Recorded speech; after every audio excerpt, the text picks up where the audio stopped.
الله الحمد لله نحمده ونستعينه ونستغفره ونؤمن به ونتوكل عليه ونعوذ بالله من شرور أنفسنا ومن سيئات أعمالنا من يهده الله فلا مضل له ومن يضلله فلا هادي له ونشهد أن لا إله إلا الله وحده لا شريك له وأشهد أن محمدا عبده ورسوله أما بعد فإن خير الحديث كتاب الله وخير الهدي هدي محمد صلى الله عليه وسلم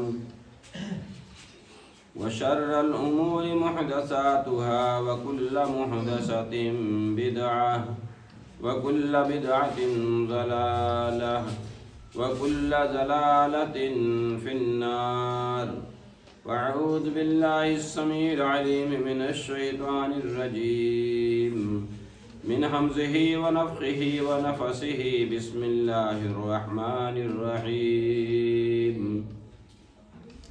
يا أيها الناس اتقوا ربكم الذي خلقكم من نفس واحدة وخلق منها زوجها وبث منهما رجالا كثيرا ونساء واتقوا الله الذي تساءلون به والأرحام إن الله كان عليكم رقيبا يا أيها الذين آمنوا اتقوا الله حق تقاته ولا تموتن إلا وأنتم مسلمون يا أيها الذين آمنوا اتقوا الله وقولوا قولا سديدا يصلح لكم أعمالكم ويغفر لكم ذنوبكم ومن يطع الله ورسوله فقد فاز فوزا عظيما رب اشرح لي صدري ويسر لي أمري واحلل عقدة من لساني يفقهوا قولي ربي زدني علما أعوذ بالله من الشيطان الرجيم شهر رمضان الذي أنزل فيه القرآن وقال الله تعالى في موضع آخر وإذا سألك عبادي عني فإني قريب أجيب دعوة الداعي إذا دعاني فليستجيبوا لي وليؤمنوا بي لعلهم يرشدون وقال النبي صلى الله عليه وسلم دعوا مرضاكم بالصدقة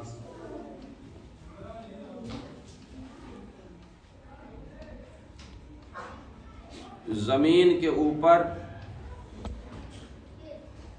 سب سے زیادہ بابرکت جگہ، سب سے زیادہ اچھی جگہ اللہ رب العالمین کی مسجدیں ہیں، اور سب سے زیادہ خراب جگہیں شیطان کے اڈے بازار ہیں۔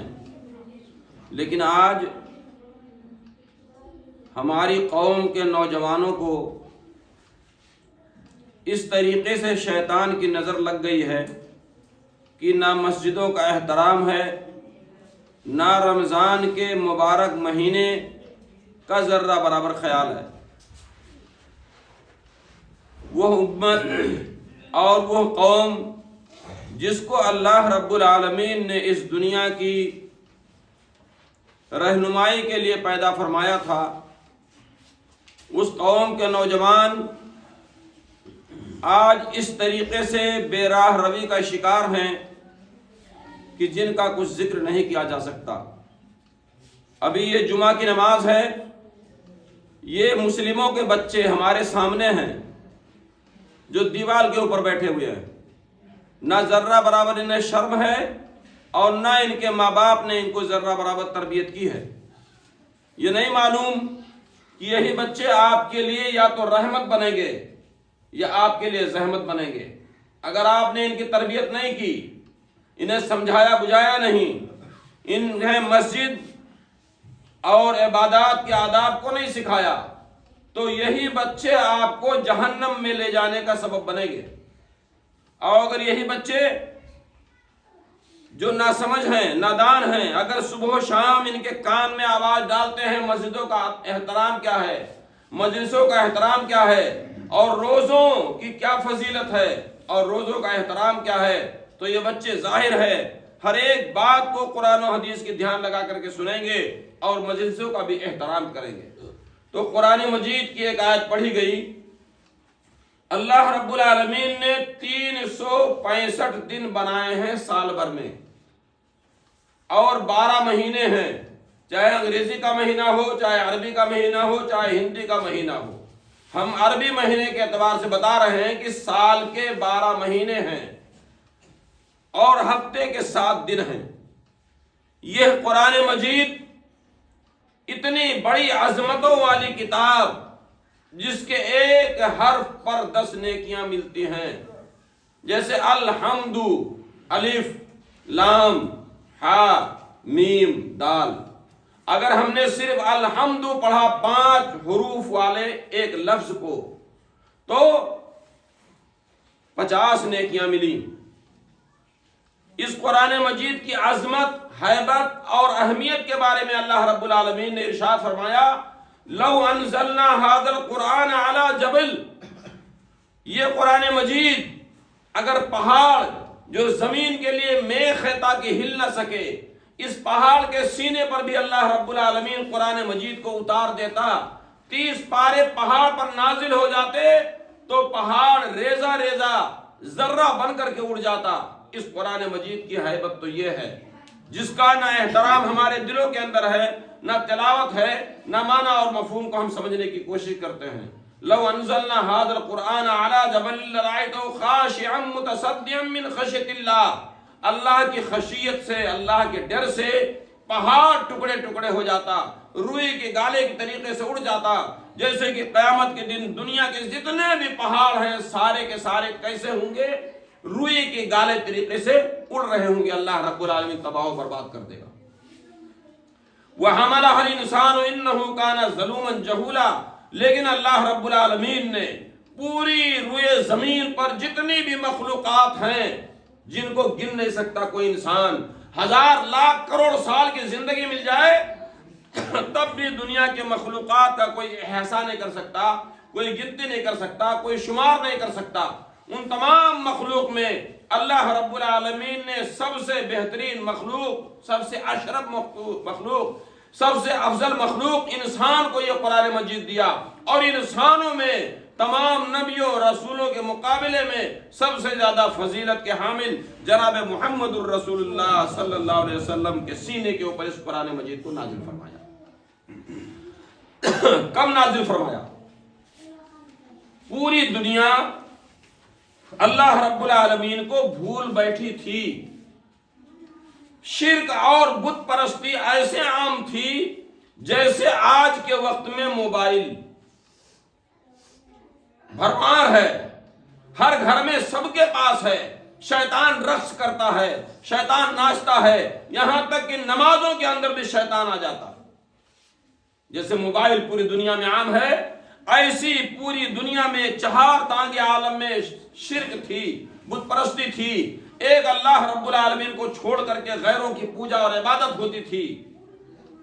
تو اللہ رب العالمین نے مکہ کے ایک در یتیم کا مطلب جس کے نہ مام ہوں، جس کی نہ ماں ہو، جس کا نہ باپ ہو، محمد ابن عبداللہ صلی اللہ علیہ وسلم کو ہدایت کی روشنی ایسے عطا فرمائی کہ 3 سال پہلے، نبی ہونے سے 3 سال پہلے اللہ رب العالمین نے آپ کے دل کے اندر تنہائی کو ڈال دیا۔ مکے کے ماحول سے، شرک و بدعات سے، شراب اور جوئے کی لعنت سے بچنے کے لیے اللہ رب العالمین نے آپ کو تنہائی پسند کر دیا، آپ نکل جاتے مکے سے دور ایک پہاڑی کے دامن میں جس کو غار حرا کے نام سے یاد کیا جاتا ہے۔ حرا کے غار میں جس کی لمبائی 3 میٹر تھی اور چوڑائی لگ بھگ 1.25 میٹر تھی، یہ 2 پہاڑ آپس میں ملے ہوئے تھے، 2 پتھر، بیچ میں جگہ تھی، ہموار زمین نہیں تھی، اسی کے اندر آپ چلے جاتے، پوری دنیا کی مخلوقات کے بارے میں محمد ابن عبداللہ صلی اللہ علیہ وسلم غور کرتے، فکر کرتے کہ اتنا لمبا چوڑا آسمان بغیر ستون کے کھڑا ہے، پودے جہاں پانی نہیں ہے وہاں بھی پھل دیتے ہیں، ان کو پیدا کرنے والا، ان کو بنانے والا کوئی ہے۔ 3 سال تک آپ کے حالات یہ رہے، لیکن جب رمضان کا مہینہ آتا، رمضان کا مہینہ آتا، محرم، صفر، ربیع الاول، ربیع الاخر، جمادی الاول، جمادی الاخر، رجب، شعبان، رمضان، جب یہ رمضان کا مہینہ آتا تو محمد ابن عبداللہ صلی اللہ علیہ وسلم ستو اور جو اور پانی، کھجوریں لے کر کے اسی غار میں چلے جاتے اور راتوں دن عبادت کرتے تھے، اور آپ کی چہیتی بیوی آپ کے غار سے تھوڑا دور رہ کر کے آپ کا دیکھ بھال کرتی تھی۔ جب توشہ ختم ہو جاتا، کھانے پینے چیزیں ختم ہو جاتی تو پھر گھر جاتے، پھر لے آتے، گویا کہ 3 سال تک یہ سلسلہ چالو رہا۔ لیکن 2.5 سال کے بعد، یعنی 6 مہینے بچے تھے آپ کے کندھے کے اوپر نبوت ڈالے جانے کے، آپ کو خواب نظر آنے لگے، ایسے خواب نظر آتے تھے جیسے کہ دن رات میں جو چیز آپ دیکھتے تھے دن میں وہی چیز ہوتی تھی۔ یہ نبوت کا ایک بہت بڑا حصہ ہے۔ سچے خواب یہ نبیوں کو آتے ہیں، اور نبیوں کے خواب بھی نبی ہونے کے بعد وحی کی صورت اختیار کرتے ہیں۔ تو 6 مہینے تک آپ کو خواب آنے لگے، جو خواب آپ دیکھتے صبح کو وہ چیز ہو جاتی، جو ہونے والا ہوتا وہ نبی پاک صلی اللہ علیہ وسلم محمد ابن عبداللہ بھی ہیں، خواب میں دیکھ لیتے اور صبح سپید سحر کی طریقے سے وہ چیز سامنے آ جاتی۔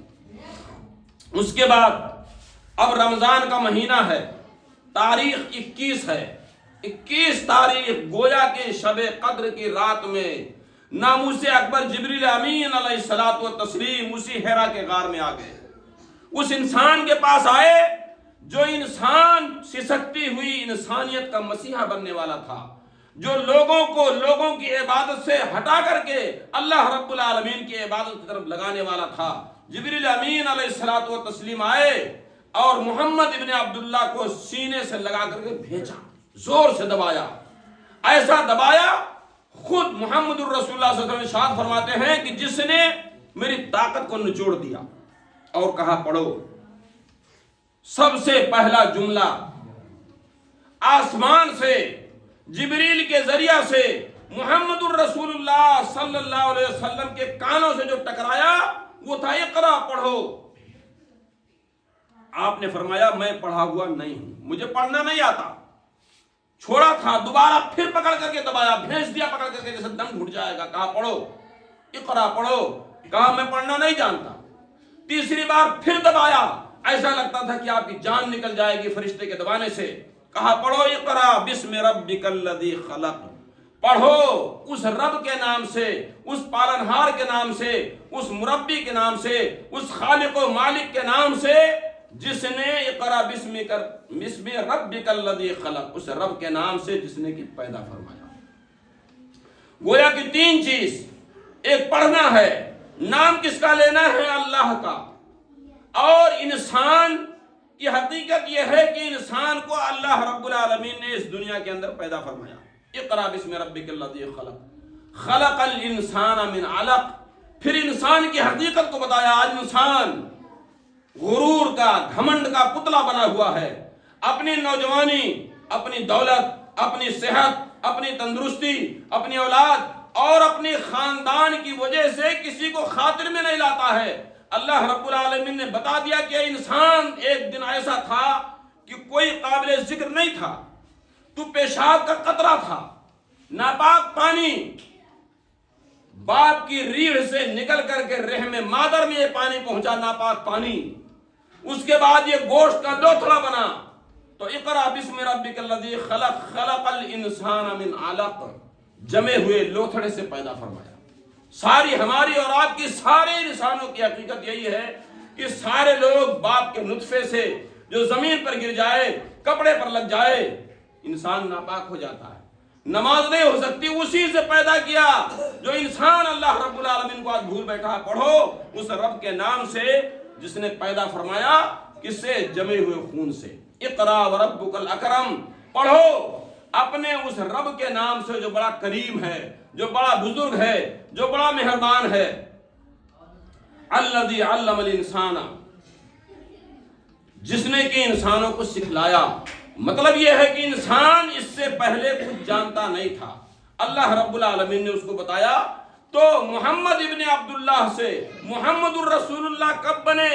رمضان کی 21ویں تاریخ کو جو شب قدر ہے، اسی چیز کو اللہ رب العالمین نے ارشاد فرمایا انا انزلناہ فی لیلۃ القدر، ہم نے اس قرآن مجید کو لیلۃ القدر میں نازل فرمایا، قدر والی رات۔ لیکن آج بڑے افسوس کی بات ہے، جیسے لوگ بازاروں میں گھومتے ہیں آوارگی کے ساتھ، الٹی سیدھی بکواس کرتے ہیں، ایسے ہماری قوم کے معصوم بچے جن کے ذہن و دماغ کو ہم نے سنوارا نہیں اور بنایا نہیں ہے، وہ آ کر کے مسجدوں کی بھی بے حرمتی کرتے ہیں۔ کہیں ایسا نہ ہو ان بچوں کی نادانی کی وجہ سے اللہ رب العالمین ہمیں بھی آپ کو بھی گرفت ملے۔ مجبوراً یہ بات بار بار کہنی پڑتی ہے، اس لیے کہ ہمیشہ ایسا ہوتا ہے، لیکن 2 دنوں سے اللہ کا شکر ہے ہماری قوم کا نوجوان اس نے بچوں پر کنٹرول کیا ہوا ہے۔ اللہ رب العالمین ایسے سارے لوگوں کو توفیق عطا فرمائے کہ نماز کو ادب و احترام کے ساتھ مسجد کا احترام کرتے ہوئے ادا کریں۔ تو اس رمضان کے مہینے میں اللہ رب العالمین نے قرآن مجید کو 21ویں شب قدر کی رات میں نازل کیا، 5 آیتیں۔ اب آپ غار سے نکلے، کھوہ سے نکلے جو مکہ سے دوری پر تھا، حالات ایسے تھے، آپ فرماتے ہیں کہ میرے لیے، میرے علم میں دنیا میں سب سے زیادہ خراب لوگ 2 قسم کے ہوتے تھے، مجھے نفرت ہوتی تھی، ایک شاعر سے اور دوسرے پاگل سے۔ اور آپ کو یہ محسوس ہوا کہ میں یا تو شاعر ہوں یا میں پاگل ہوں۔ جبریل کے آنے سے، قرآن مجید کی 5 آیتیں اترنے سے ابھی آپ کو معلوم نہیں تھا کہ آپ نبی اور رسول ہیں۔ حالات ایسے ہوئے، تاریخ میں حدیث میں آتا ہے، خود جناب محمد الرسول اللہ صلی اللہ علیہ وسلم نے ارشاد فرمایا، جب یہ 5 آیتیں میرے اوپر آئیں، جبریل آئے انسانی شکل میں، ایک بار میں پہاڑی کے اوپر چڑھ گیا، بیچ پہاڑی میں تھا، اوپر جانا چاہ رہا تھا کہ میں ہلاک ہو جاؤں، اوپر سے لڑک کر کے مر جاؤں، تاکہ لوگ مجھے شاعر نہ کہیں، مجھے پاگل اور دیوانہ نہ کہیں۔ حالات ایسے ہوئے تھے۔ ایک بار کا بیان ہے، آپ پہاڑی کے اوپر چڑھے، اوپر جا رہے تھے، چھلانگ لگانا چاہتے تھے کہ دیکھا ایک آواز آئی، اے محمد تم اللہ کے رسول ہو اور میں جبریل ہوں۔ کہتے ہیں میں نے اس آواز پر دھیان دیا، کیا دیکھتا ہوں کہ وہی آدمی جو رات میں میرے پاس آیا تھا، آسمان میں کرسی پر بیٹھا ہوا ہے، اور جس طرف بھی نگاہ دوڑاتا ہوں وہی انسان مجھے نظر آتا ہے۔ اور جب جب میں اپنے آپ کو ہلاک کرنے کی کوشش کرتا ہوں، فرشتہ کہتا ہے کہ اے محمد صلی اللہ علیہ وسلم، آج تم ابن عبداللہ نہیں ہو بلکہ رسول اللہ ہو، قیامت کی صبح تک تمہارا نام اللہ رب العالمین کے نام کے ساتھ جڑ جائے گا۔ اس لیے کہ کوئی بھی جب لا الہ الا اللہ کہے گا تو اس کو محمد الرسول اللہ کہنا ہی پڑے گا۔ اب آپ اس سے بعد آئے، آپ کی ہمت بڑی، بیوی سے کہا خدیجہ ایسا اور ایسا ہوا ہے، میں ہلاک ہونے والا ہوں۔ تب انہوں نے کہا کلا واللہ لا یخزیک، ایسا نہیں ہو سکتا، ہرگز نہیں ہوگا۔ کیوں نہیں ہوگا؟ اس لیے کہ آپ غریبوں کی، یتیموں کی، بیواؤں کی، بے سہارا لوگوں کی مدد کرتے ہیں، آپ گرے ہوئے لوگوں کو سہارا دیتے ہیں، بھوکوں کو کھانا کھلاتے ہیں، ننگوں کو کپڑا پہناتے ہیں، بے سہارا لوگوں کو سہارا دیتے ہیں، جس کا بوجھ زمین میں گر جائے اس کو اپنے سر پر رکھ کر کے چلتے ہیں، واللہ یخزیک۔ اس لیے خدا کی قسم اللہ رب العالمین آپ کو ضائع، برباد اور رسوا نہیں کرے گا۔ ایک ورقہ بن نوفل تھے، جو خدیجہ بنت خویلد جو نبی پاک صلی اللہ علیہ وسلم کی بیوی تھی، ان سے ذکر کیا اپنے شوہر کے بارے میں کہ میرے شوہر نے یہ اور یہ دیکھا ہے، رات میں ایسی اور ایسی بات ہوئی ہے۔ کہا دیکھو فکر کی ضرورت نہیں ہے، یہ تو وہی ناموس اکبر ہے جس کے بارے میں نے انجیل میں پڑھا تھا کہ آخری نبی ہوگا جو مکے میں پیدا ہوگا، جو یتیم ہوگا، در یتیم ہوگا، جس کی ماں بھی نہیں ہوگی، جس کا باپ بھی نہیں ہوگا، اور وہ اچھے خاندان، دنیا کے سب سے اچھے خاندان اور قبیلے میں پیدا ہوگا۔ تو یہ وہی ناموس اکبر ہے، فرشتہ جبریل ہے جو وحی لے کر کے آیا۔ پھر اس کے بعد حضرت خدیجہ رضی اللہ تعالی عنہا جناب محمد الرسول اللہ صلی اللہ علیہ وسلم کو لے کر کے گئی ورقہ بن نوفل کے پاس۔ عیسائی تھے، سوجھ بوجھ والے تھے، پڑھے لکھے تھے۔ جب دیکھا، کہا بھتیجے تم کیا دیکھتے ہو؟ آپ نے وہ چیز ذکر فرمائی کہ ایسا ایسا میرے ساتھ ہوا ہے۔ ایک فرشتہ آیا تھا، اے مارو کھوپڑیا پھوٹ جائے۔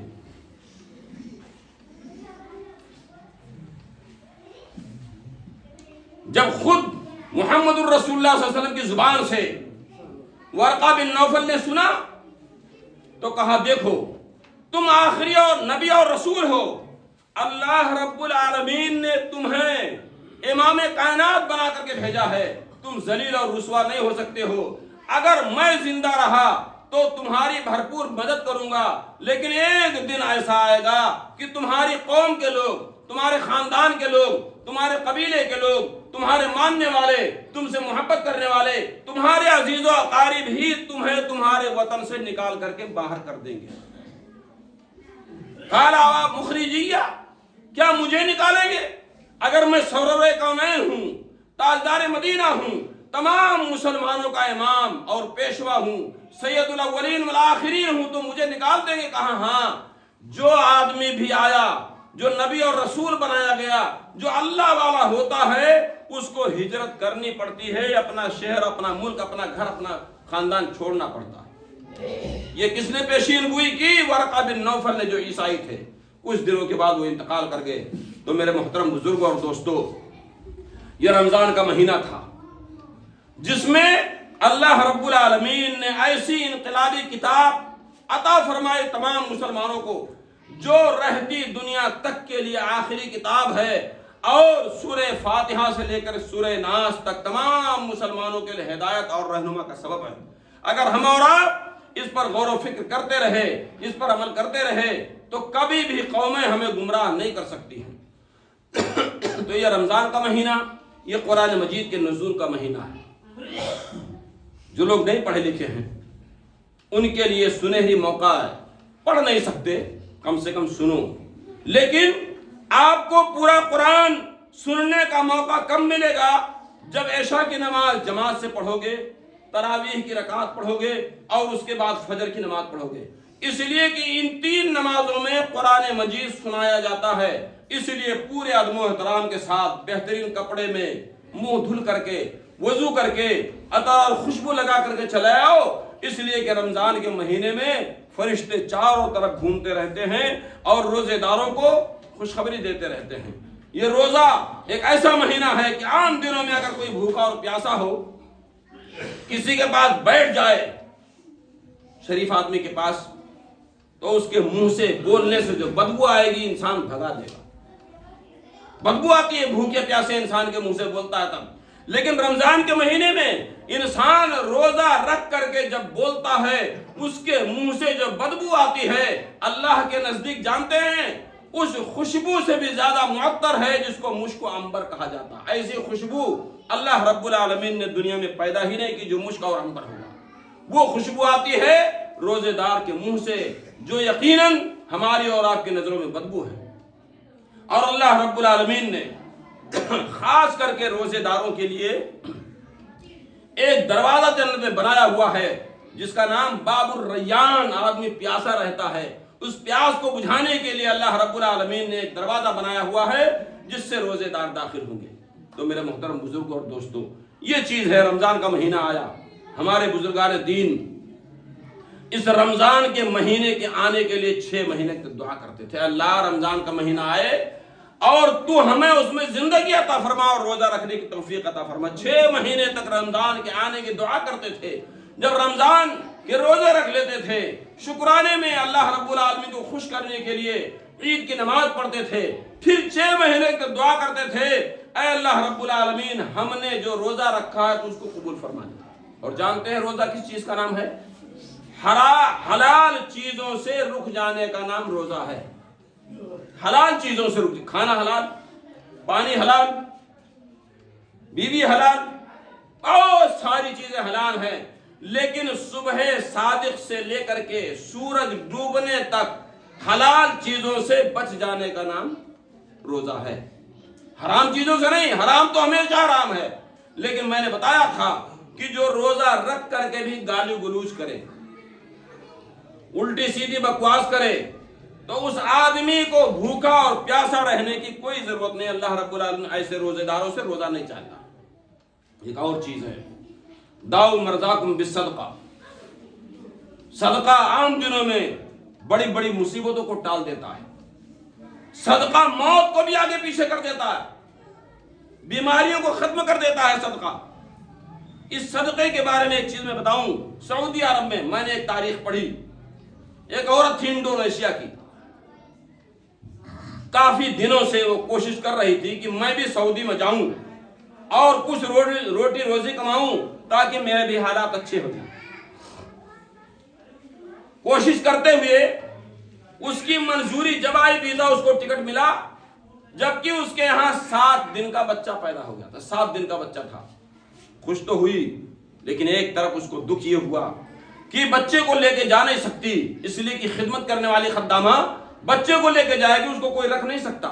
مجبور ہو کر کے ماں نے اپنی ممتا کو چھوڑا اپنے گھر میں اور سعودی چلی گئی۔ تاریخ یہ بتاتی ہے کہ وہ عورت پوری دل جمعی سے کام کرتی تھی، لیکن عورت نے کیا دیکھا؟ جس عورت نے بلایا تھا اس کو بلڈ کینسر تھا، خون کا کینسر تھا۔ اس نے ایک خدامہ بلایا کہ وہ میری خدمت کرے گی، خدمت برابر کر رہی تھی، لیکن جب بھی وہ عورت اس کو دیکھتی روتی رہتی تھی، بلکتی رہتی تھی، روتی تھی، آنکھوں سے آنسو بہ رہتے تھے۔ ایک دن بلایا، پوچھا کیوں رو رہی ہو؟ کہا کوئی بات نہیں، بس ایسے ہی رو دیتی ہوں۔ کہا نہیں، آپ بتاؤ کیوں روتی ہو؟ کام تو کر رہی ہو لیکن روتی کیوں ہو؟ تب اس نے بتایا کہ بہت دنوں سے میری خواہش تھی سعودی میں آنے کی، روپیہ پیسہ کمانے کی، لیکن جب میری منظوری آئی، مجھے ٹکٹ ملا، تو 7 دن کا ایک میرا بچہ بھی تھا۔ جب بچے کی یاد آتی ہے تو ممتا تڑپ جاتی ہے، اس لیے میں رو رہی ہوں۔ اس عورت نے سنا، سعودی عورت نے، اس کا دل کانپ اٹھا۔ اس نے فوراً جو تاریخ نے رقم کیا، پورے 2 سال کی تنخواہ اس کو دیا اور پاسپورٹ کے اوپر مہر لگایا، ایئرپورٹ تک چھوڑنے کے لیے گئی۔ بیٹے نے کہا ماں ان کو واپس کیوں کر رہی ہو؟ آپ کی خدمت کے لیے تو ہم نے ان کو بلایا تھا، آپ ان کو بھیج رہی ہو، آپ خدمت کون کرے گا؟ کہا کوئی بات نہیں، میں خود ہی انشاءاللہ اس کا مینج کر لوں گی اور میں اپنے حساب سے اپنی خدمت خود کر سکتی ہوں۔ کوئی بات نہیں، بھیج دیا، 2 سال کی تنخواہ ایڈوانس دے دیا۔ کہا جاؤ، جب تمہارا بڑا بچہ ہو جائے، چلنے پھرنے کے لائق ہو جائے، بولنے چلنے کے لائق ہو جائے، تب پھر آ جانا، میں تمہیں بلا لوں گی۔ کچھ دنوں کے بعد اسی عورت نے جب پھر سے چیک اپ کرایا، اپنا جب چیک اپ کرایا تو ڈاکٹر دیکھ کر کے حیران رہ گئے کہ یہ عورت جو بلڈ کینسر کا مریض تھی، سارے ڈاکٹروں نے اس کی زندگی کو آخری بتا دیا تھا، اس کا کوئی علاج ہے ہی نہیں۔ اب اس کی رپورٹ نارمل آئی، بالکل وہ عورت ٹھیک تھی، اس کا بلڈ کینسر ختم ہو گیا تھا۔ تو کس وجہ سے ہوا؟ صدقے کی وجہ سے، خیرات کی وجہ سے، اس انسانی ہمدردی کی وجہ سے جو اللہ رب العالمین نے ہر ایک کو عطا فرمایا۔ تو میرے محترم بزرگوں اور دوستو، اگر ہم بھی بیمار ہیں، ہم بھی پریشان حال ہیں، ہم بھی مجبور ہیں، ہم بھی لاچار ہیں، تو صدقہ ہمیشہ کرنا چاہیے، لیکن خاص کر رمضان کا مہینہ جب آ جائے، نبی پاک صلی اللہ علیہ وسلم کے بارے میں آتا ہے کہ رمضان کا مہینہ جب آتا تھا تو آپ جیسے ہوائیں تیز چلتی ہیں، آپ تیزی کے ساتھ صدقہ اور خیرات کرتے تھے۔ اسی چیز کو میں نے کل سنا، مصطفیٰ اجمل مدنی صاحب اپنے گاؤں کے بیان کر رہے تھے۔ ایک تابعی ہیں علی بن حسین ابن علی، جن کو امام زین العابدین کہتے ہیں، کربلا کے میدان میں یہی زندہ بچ گئے تھے، بیمار تھے۔ ان کا جب انتقال ہو گیا، لوگ ان کو بخیل کہتے تھے، بخیل یعنی کم خرچ کرتے ہیں، ان کا ہاتھ لمبا نہیں ہے خرچ کرنے میں۔ انتقال ہو گیا، جب غسل کرنے والے آئے، نہلانے والے، غسل کرانے والے آئے، کیا دیکھا؟ جب پیٹھ ننگی کی گئی تو پوری پیٹھ ان کی کالی ہو چکی تھی، پوری پیٹھ بالکل کالی تھی۔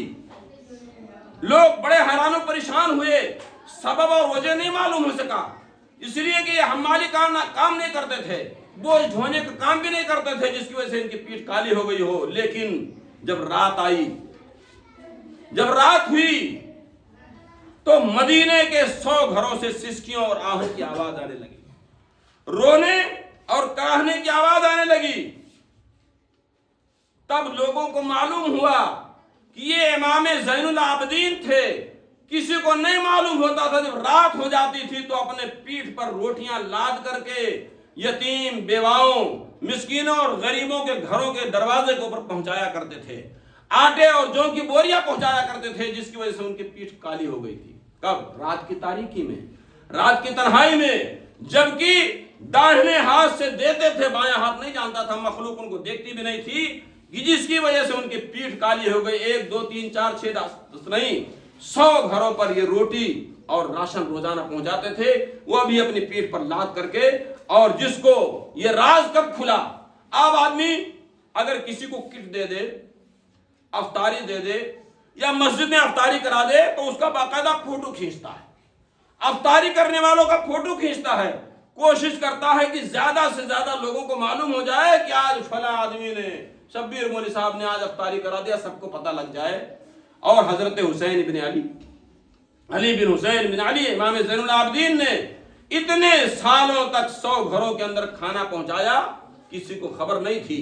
تو میرے محترم بزرگوں اور دوستوں، ہمیں اور آپ کو اس طریقے سے مدد کرنے کی ضرورت ہے۔ غریبوں، مسکینوں، بیواؤں کو پتا ہے ہر آدمی کون غریب ہے، کس کے ہاں افطاری میں یا سحری میں اچھا کھانا نہیں ملتا ہے۔ خاموشی کے ساتھ چپکے سے جاؤ اور اس کو دے کر کے چلے آؤ، اللہ رب العالمین سے خوش ہوتا ہے، اس لیے کہ دینے والا اللہ ہی ہے۔ اگر وہ نہ چاہے تو ایک کانی کوڑی بھی آپ کے پاس نہیں آ سکتی ہے، اور اگر اللہ رب العالمین چاہ لے تو آپ مٹی چھوئیں گے تو وہ چیز بھی سونا ہو جائے گی۔ یہ رمضان کا مہینہ ہے، معمولی مہینہ نہیں ہے۔ اسی مہینے میں کفر و اسلام کی پہلی لڑائی ہوئی تھی، اسی مہینے رمضان المبارک کی 17 تاریخ تھی۔ یہ وہ زمانہ تھا جب صحابہ کرام بھوکے رہتے تھے، کھانے کے لیے کھجوریں میسر نہیں تھیں، پہننے کے لیے کپڑے میسر نہیں تھے۔ بدر کی لڑائی مسلمانوں نے لڑائی، 313 لوگ تھے، صرف 2 گھوڑے تھے، دور جانا تھا مدینے سے، 2 گھوڑے تھے اور 60 70 80 اونٹ تھے۔ ایک ایک اونٹ پر باری باری 3 لوگ سوار ہوتے تھے۔ لیکن وہ کیسے تھے؟ بھوکے رہ کر کے تلواریں اٹھاتے تھے، ننگے ہو کر کے تلواریں اٹھاتے تھے۔ کس لیے؟ اسلام کو بلند کرنے کے لیے۔ اللہ رب العالمین کیا ہے؟ جاری کردہ قانون کو پوری دنیا کے اندر پھیلانے کے لیے، امن و امان دنیا میں پھیلانے کے لیے پہنچ گئے۔ بدر کے مقام پر نبی پاک صلی اللہ علیہ وسلم نے دیکھا نہتے مسلمانوں کو، نہتے کچھ نہیں، ڈنڈا بھی نہیں تھا ہاتھ میں۔ کچھ لوگ ایسے تھے کہ ہاتھ میں ڈنڈا بھی نہیں تھا، تیر تلوار نیزے اور بھالے بھی کم تھے، سواری کے لیے جانور تو تھے ہی نہیں۔ 313 یہ تھے، 1000 مکے والے۔ ایک دن 9 اونٹ ذبح کرتے تھے مکے والے، ایک دن 10 اونٹ ذبح کرتے تھے۔ ایک طرف مال و دولت کی فراوانی، ایک طرف ہتھیاروں کا نظارہ، اور دوسری طرف بے سر و سامانی۔ نیچے سطر چھپانے کے لیے چادر ہے لیکن اوپر کچھ نہیں۔ اگر دشمن وار کر دے تو روکنے کے لیے ڈھال بھی نہیں ہے، لیکن سینے کے اندر اتنا مضبوط ایمان ہے کہ پہاڑ بھی اس کو نہیں ہلا سکتا۔ دل میں اتنا ایمان ہے، محمد الرسول اللہ صلی اللہ علیہ وسلم سے اتنی محبت ہے، راستے میں جان گنوانے کے لیے اللہ کے راستے میں اتنا جذبہ ہے کہ کہتے ہیں جان دی ہوئی کوئی بات نہیں، حق تو یہ ہے کہ حق ادا نہ ہوا، جان دی دی ہوئی اسی کی تھی، حق تو یہ ہے کہ حق ادا نہ ہوا، جان دیتے تھے تب بھی کہتے تھے کہ اللہ کا حق ہم نے ادا نہیں کیا۔ تو وہ بدر کی لڑائی تھی، سامنے جب دشمن صفیں باندھ کر کے کھڑا ہوا، نہتے مسلمان بھی کھڑے ہوئے، جناب محمد الرسول اللہ صلی اللہ علیہ وسلم سجدے میں چلے گئے، روزے سے تھے، سب بھوکے تھے، کھانے کے لیے 1-2 کھجوریں تھیں، سجدے میں گئے، کہا اللہم ان تہلک حاضر صحابہ، اے اللہ رب العالمین یہ تیری آخری امت ہے، یہ تیرا آخری نبی ہے، اے اللہ رب العالمین تیری آخری آسمانی کتاب قرآن مجید جو ہمارے سینوں میں محفوظ ہے، اور دشمن لاؤ لشکر کے ساتھ تیرے ہمارے سامنے ہے، ہمیں صفحہ ہستی سے مٹانے کا عزم لیے ہوئے ہے، اے اللہ رب العالمین لیکن آج یہ مٹھی بھر جماعت، یہ چند مسلمان، 313 مسلمان اگر ختم کر دیے گئے، مار دیے گئے تو یاد رکھ قیامت تک پھر تیری عبادت نہیں ہوگی۔ یہ جناب محمد الرسول اللہ صلی اللہ علیہ وسلم سجدے میں سر رکھ کر کے، رمضان کے دن میں روزہ رکھ کر کے رو رو کر کے کہہ رہے تھے، یہاں تک کہ آپ کے آنسوؤں سے زمین تر ہونے لگی، داڑھی بھیگی، زمین تر ہونے لگی۔ حضرت ابوبکر صدیق رضی اللہ تعالیٰ عنہ نے کہا بس بس اے نبی، اب آپ سر اٹھائیے، آپ بہت مار چکے۔ آپ نے جب سر اٹھایا کہا مسلمانوں خوش ہو جاؤ، اللہ رب العالمین کے فرشتے نے بتا دیا ہے کہ اس جگہ پر فلاں آدمی مارا جائے گا، اس جگہ فلاں آدمی مارا جائے گا، اس جگہ فلاں دشمن کی قبر بنے گی۔ اس طریقے سے نبی پاک صلی اللہ علیہ وسلم نے نشاندہی کر دی۔ جب آپ صف سیدھی کر رہے تھے، صف سیدھی کر رہے تھے تیر لے کر کے، ایک صحابی تھے جن کا پیٹ ایسے باہر نکلا تھا، آپ نے اسی تیر سے تھوڑا سا دھکا دے کر کے پیچھے کیا کہ صف سیدھی کر لو۔ جب لڑائی شروع ہونے والی تھی تب صحابی نے کہا اے محمد الرسول اللہ صلی اللہ علیہ وسلم میں بدلہ لینا چاہتا ہوں، میں آپ سے بدلہ لینا چاہتا ہوں، آپ نے تیر سے میرے پیٹ کو دھکا دیا تھا۔ نبی پاک صلی اللہ علیہ وسلم نے اپنا دامن مبارک ہٹا دیا، پیٹ آپ کا کھل گیا، صحابی رسول آپ کے پیٹ سے چمٹ گیا، رونے لگا۔ نبی پاک صلی اللہ علیہ وسلم نے پوچھا میرے ساتھی ایسا تم نے کیوں کیا؟ کہا نبی پاک صلی اللہ علیہ وسلم میں نے اس لیے کیا کہ یہ لڑائی کا میدان ہے، دشمنوں سے مقابلہ ہے، ایک طرف ہتھیار ہیں، تیر نرچیاں اور بھالے ہیں، ایک طرف صرف ایمان والے ہیں، اے اللہ اگر میں تیرے راستے میں شہید ہو جاؤں تو اے نبی پاک صلی اللہ علیہ وسلم میں نے اس لیے ایسا کیا کہ آخری دم میں آپ کا چمڑا، آپ کا جسم میرے جسم سے مل جائے، تاکہ میں اللہ رب العالمین سے کہہ دوں کہ اے بندے آخری جسم تیرا کس سے ٹکرایا تھا، تو کہہ دوں مجھ کو عنبر سے بھی زیادہ خوشبودار جسم محمد الرسول اللہ صلی اللہ علیہ وسلم کے پیٹ کا میں نے بوسہ دیا تھا۔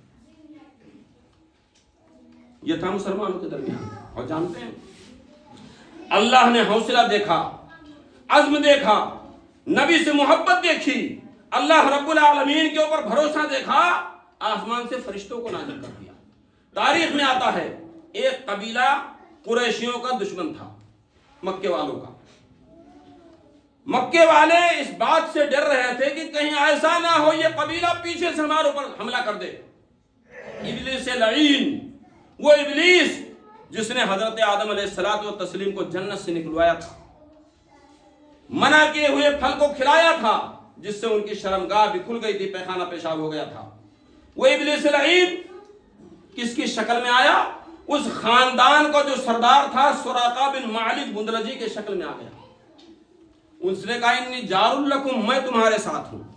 جس قبیلے کے بارے میں لوگ ڈر رہے تھے مکے والے کہ یہ ہم کو پیچھے سے حملہ کر سکتا ہے، اسی قبیلے کی سردار میں ابلیس لعین آ گیا انسانی شکل میں، اور کہا قریشیوں سے، مکہ والوں سے کہ میں تمہارے ساتھ ہوں، میں تمہارا پڑوسی ہوں، میں تمہارے ساتھ لڑنے کے لیے تیار ہوں، ان لوگوں کو مٹا کر کے دم لیں گے۔ اس طریقے سے اس نے ہمت بنائی۔ لیکن جانتے ہیں جب یہ معرکہ ہونا شروع ہوا تو ابھی کل آپ نے قرآن مجید کی آیت سنی ہے، یقللہم قلیلا، نبی پاک صلی اللہ علیہ وسلم اور آپ کے صحابہ کی نگاہوں میں کفار کم دکھتے تھے، کفار کم دکھتے تھے، لگتا تھا چند کافر ہیں، اور کافروں کی نگاہ میں مسلمانوں کی تعداد بہت زیادہ دکھتی تھی، تاکہ مسلمانوں کا حوصلہ بڑھے اور یہ لوگ حوصلہ توڑ دیں۔ 20 جنگ میں بڑے بڑے سورما مارے گئے، ابو جہل جیسے اڑیل اور بہت بڑے نوجوان کو مارا دو بچوں نے جنہیں جنگ لڑنا نہیں آتی تھی۔ پوچھا تھا جس صحابی سے پوچھا تھا ابو جہل کہاں ہے، کہا کیا کرو گے، کہا ہم نے سنا ہے محمد الرسول اللہ صلی اللہ علیہ وسلم کو گالی دیتا ہے۔ کہا ٹھیک ہے گالی دیتا، تم کیا کرو گے، کہا چچا بتاؤ تو کہاں ہے نبی کا دشمن، نبی کو گالی دینے والا، ان کی شان میں گستاخی کرنے والا، بتاؤ کہاں ہے، تب پتہ لگے گا ہم لوگ کیا کریں گے۔ تھوڑی دیر میں ابو جہل آ گیا، یہ دونوں نوجوان دوڑے، دوڑ کر کے ایک نے حملہ کیا، بڑی زور سے تلوار ماری، پیر کٹا، زمین پر گر گیا، دوسرے نے اور جگہ پر حملہ کر دیا۔ حضرت عبداللہ بن مسعود رضی اللہ تعالیٰ عنہ پہنچے، اس کے سینے پر چڑھ گئے، کہا وہ اللہ کا دشمن، کہا او بکری کے چرانے والے، تو بڑی اونچی جگہ پر پہنچ گیا ہے اور ایک سردار کو قتل کر رہا ہے، کہا تمہیں معلوم نہیں کہ اللہ ہمارے ساتھ ہے، لات و عزا تمہارے ساتھ ہے، آج اللہ نے ہمیں عزت بخشی ہے، تجھے ذلیل و رسوا کر دیا، آج تجھے ان کسانوں کے بچوں نے مارا ہے جن کو تلوار اٹھانا بھی نہیں آتی ہے۔ کہا ٹھیک ہے میری گردن تو کاٹ رہے ہو، ذرا لمبی کاٹنا تاکہ معلوم ہو جائے تیرے نبی کو کسی سردار کا یہ سر ہے۔ مرتے ہوئے بھی ان کو فخر تھا اپنے بات پر، تو مارا کس نے، اللہ رب العالمین کے دو بندوں نے، دو نوجوانوں نے جو بھی پورے طور پر جوان بھی نہیں ہوئے تھے۔ اسی موقع پر تاریخ بیان کرتی ہے جو لوگ گرفتار کیے گئے، کفار میں سے 70 لوگ پکڑے گئے تھے، بیڑیوں میں جکڑے گئے تھے، جب مدینہ لائے گئے ان سے پوچھا گیا کیا ہوا، کہا ایسا ہوتا تھا، ہمارے سامنے کوئی دشمن نہیں ہوتا تھا لیکن ہمارے پیچھے سے تلوار چلتی تھی، گردن الگ ہو جاتی تھی۔ کون تھے؟ جبریل امین علیہ الصلوۃ والتسلیم۔ فرشتوں کا نزول ہو گیا، اللہ رب العالمین نے 2000 فرشتوں کو بھیج دیا تیسرے آسمان کی مخلوق کو، جاؤ آج میرے ماننے والے، میرے کلمے کو بلند کرنے والے، نبی اور مجھ سے سچی محبت کرنے والے آج دشمن خدا دشمن رسول سے مقابلہ کرنے کے لیے آئے ہیں، جاؤ آج ان دشمنوں کو مزہ چکھا دو۔ اسی کو کہا تھا کسی نے، فضائے بدر پیدا کر، فرشتے تیری نصرت کو اتر سکتے ہیں گردوں سے قطار اندر قطار اب بھی۔ بدر والا ایمان پیدا کرو۔ تو بدر کی لڑائی بھی رمضان کے مہینے میں ہوئی تھی۔ آج انسان افطاری پر بیٹھو، اگر اللہ نہ یاد آئے تو کتنی بڑی بات ہے، کیا کیا چیز سامنے نہیں ہے۔ غریب کے پاس بھی بہت ساری چیزیں ہیں کہ جن سے وہ افطاری کرتا ہے، وہ ساری چیزیں آج ہمارے سامنے ہوتی ہیں جو جناب محمد الرسول اللہ صلی اللہ علیہ وسلم اور آپ کے صحابہ کو نصیب نہیں تھیں۔ وہ لوگ بھوکے رہتے تھے، پیاسے رہتے تھے، روزہ رکھ کر کے انہوں نے اسلام کے کلمے کو بلند کیا تھا۔ آج ہم کھا کر کے اللہ کی نعمتوں کو ڈھکار جاتے ہیں اور اس کے بعد اللہ رب العالمین کا نام بھی نہیں لیتے۔ تو میرے محترم بزرگوں اور دوستوں، میرے بھائیوں، آج کچھ باتیں تلخ ہو گئی ہیں صرف اس وجہ سے کہ بڑا درد ہوتا ہے کہ پورا گاؤں اسلامی گاؤں، اہل حدیث سارے کے سارے لوگ مدرسہ گاؤں میں بھی پڑھنے والے ہیں، نماز تراویح پڑھ رہے ہیں، قرآن مجید سن رہے ہیں، لیکن اتنا دھینگا مستی، اتنا شور، اتنا ہنگامہ مسجد میں، جو کہ اللہ رب العالمین کے بتایا اللہ نے کہ نبی صلی اللہ علیہ وسلم نے، اِنَّا حَبَّ الْبِلَادِ اللَّهِ مَسَاجِدُهَا، پوری روئے زمین پر سب سے زیادہ پسندیدہ چیز مسجدیں ہیں۔ ان مسجدوں کا احترام نہیں کرو گے، اللہ رب العالمین گرفت کر سکتا ہے۔ اللہ رب العالمین سے دعا ہے، اللہ رب العالمین ہم تمام مسلمانوں کو روزہ کر رکھنے کی توفیق عطا فرما دے۔ اے اللہ اس روزے مہینے میں صدقہ خیرات کرنے کی توفیق عطا فرما دے۔ اے اللہ رب العالمین جو ہم سے چلے گئے ہیں، اے اللہ رب العالمین ہمارے عبادات کی وجہ سے، ہمارے دعاؤں کی وجہ سے اللہ ان کی بخشش فرما دے۔ اے اللہ جو بیمار ہیں شفاء کلی عطا فرما دے۔ اے اللہ رب العالمین جو قرض دار ہیں ان قرض کی ادائیگی فرما دے۔ اے اللہ رب العالمین جو پریشان ہیں حال ہیں ان کو پریشانی کو دور فرما دے۔ اے اللہ رب العالمین جو ناجائز مقدمات میں پھنسے ہوئے ہیں، اے اللہ رب العالمین ناجائز مقدمات سے انہیں نجات عطا فرما دے۔ اے اللہ روزہ رکھنے کی توفیق عطا فرما دے۔ اے اللہ قرآن مجید کی تلاوت کرنے کی توفیق عطا فرما دے۔ اے اللہ رب العالمین ہم گنہگار ہیں، نافرمان ہیں، سرکش ہیں، اے اللہ رب العالمین تو دامن عفو میں جگہ دے دے۔ اے اللہ رب العالمین روزہ و نماز کی توفیق عطا فرما دے۔ اے اللہ ہماری قوم کے بچوں اور نوجوانوں کو قرآن و حدیث کا علم عطا فرما دے۔ اے اللہ رب العالمین مسجدوں کا احترام ہمارے دلوں میں پیدا فرما دے۔ اے اللہ رب العالمین قرآن مجید کی تلاوت کرنے کی توفیق عطا فرما دے۔ اے اللہ رب العالمین ہمارے روزوں کو قبول فرما لے۔ آمین تقبل یا رب العالمین برحمتک یا